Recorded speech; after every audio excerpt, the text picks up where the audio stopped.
Good morning, everyone. This is my daily insight, my thought for the day, my guidepost. Trying to put your thoughts into a good place at the beginning of a new day. And today I'm basing what I have to say on something that I wrote back in 2006. And back there in 2006, I was making a transition. I'll tell you the story later. Let me read the poem first. The poem's called It's Your Day. Familiar faces approaching with a message unexpected. From now on, life won't be the same. Get on the roller coaster, take the drop, and then rise up again. Like the phoenix from the ashes, you'll survive. Don't be in denial. You can face life's trials. You're made of sterner stuff, they say. Although you haven't planned this, your dreams have long examined the way forward you'll now take. Rise above the circumstances. Nail your colours to this chance, yes, of fulfilling every wish you've ever had. The unfamiliar and uncertain will now be an open curtain, and you will bud and blossom like a flower. It's your day to live your way. From now on, no one will say you can't stay, because it's your day. So It's Your Day is about the time my employers came to have a chat with me, and I'd been with them 7 years part-time, 2 days a week as a jobbing bookkeeper, and then full-time for 8 years as the accounts manager. And usually if there was any staff matters to be dealt with, I would deal with the financial director. But the contracts director came in, the managing director came in with him. And I thought, this is a bit odd. And they played good cop, bad cop. One guy was saying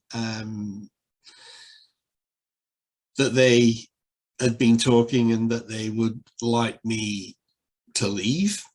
And the other guy was saying, you've made all these mistakes, we've written them down. Well, everybody makes mistakes. It's part of being human to make mistakes. And if you write them all down, then obviously if you read them off one after another, it's going to sound really bad. However, they had employed me for 15 years, so I was doing something right. And they basically told me, you need to jump before you're pushed.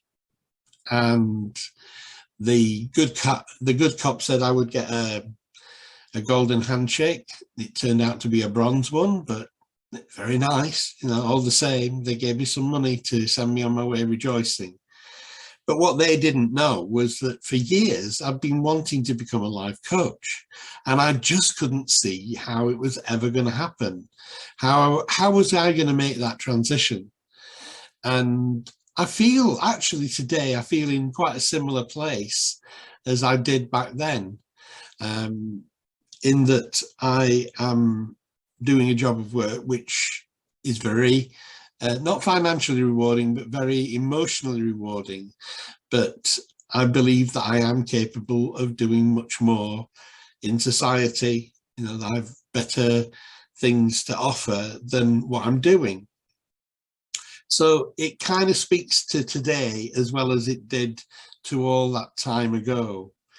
It was totally unexpected. I didn't expect them to come and say, it's time for you to move on.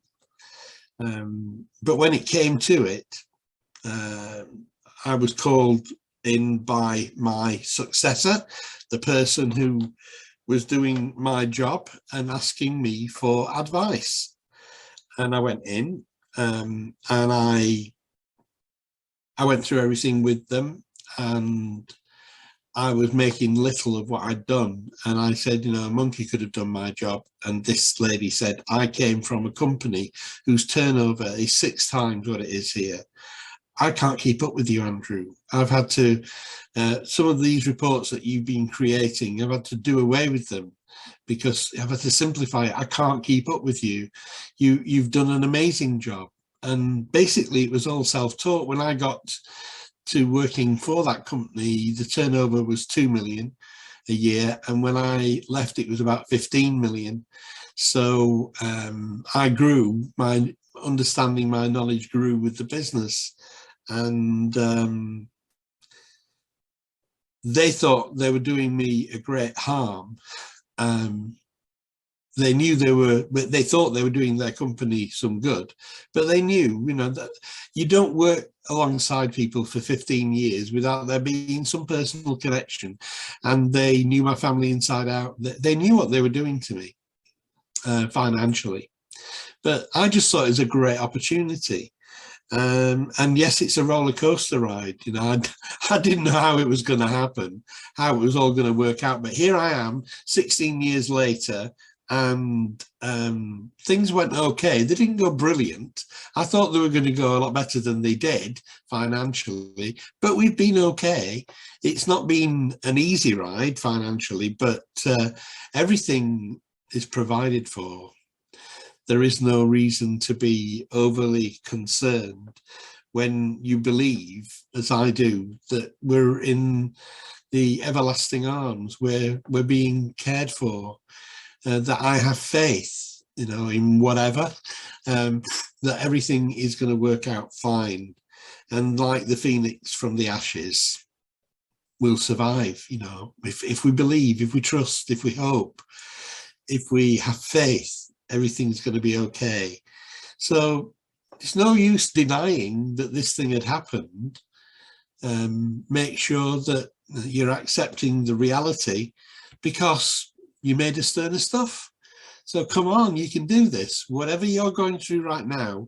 And I don't know what your situation is as you're watching me, but all of us in our lives go through ups and downs. If you're in a downtime, things aren't going your way, I'm reminding you in this poem and face to face now, you made us learn of stuff, you'll be okay. And it wasn't, well, it wasn't planned that they would come and tell me to sling me hook.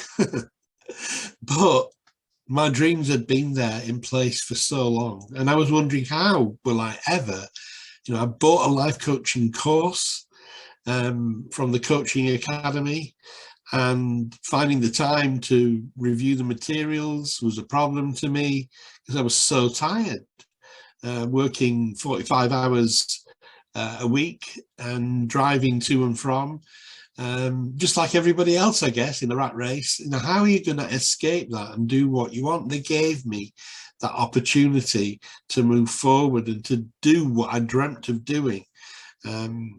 And you've got to nail your colours to the mast. You've got to say, this is what I'm going to do with my life.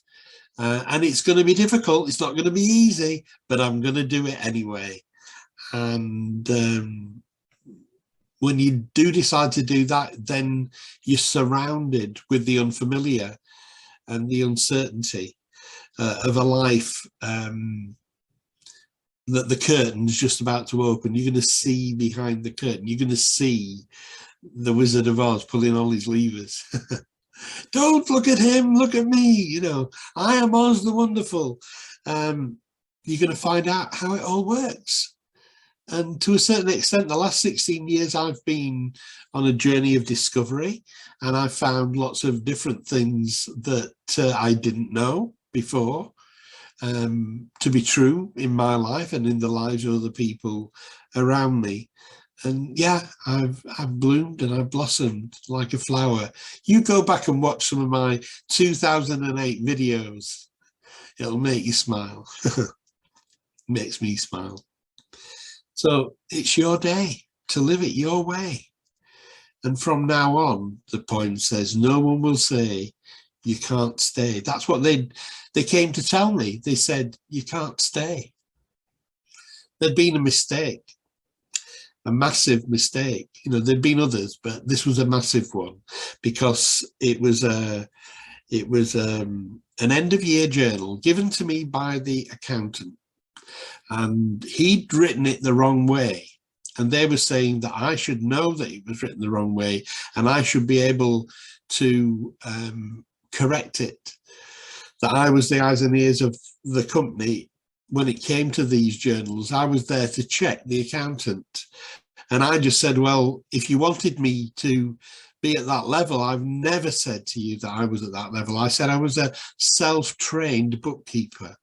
If you wanted me to be able to check the accountant's work, you should have sent me on a course, but you didn't. And now it's my fault that I couldn't see that this massive figure had gone the wrong way. The company had reported to the Inland Revenue a figure that was into the millions, 1.6 million wrong, because this journal done by the accountant was the wrong way around. And strangely, 3 months later, when I told you I went to help my successor, I found out that the accountant was still working for them.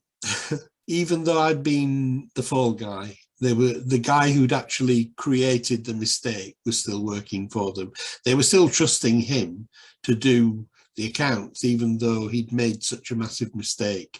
I took the blame for it. But the good thing was, I was the one that got to become a life coach and to have this different experience of life than the one that I was having. And it was the experience of life that I was looking for, where no one says you can't stay. I decide where I stay now. I've been given back my sovereignty by those kind people who approached me that day with this message of you can't stay. So I'm going to read my poem again, and I'm going to leave you with these words. It's your day. Familiar faces approaching with a message unexpected. From now on, life won't be the same. Get on the roller coaster, take the drop, and then rise up again like the phoenix from the ashes. You'll survive. Don't be in denial. You can face life's trials. You're made of sterner stuff, they say. Although you haven't planned this, your dreams have long examined the way forward you'll now take.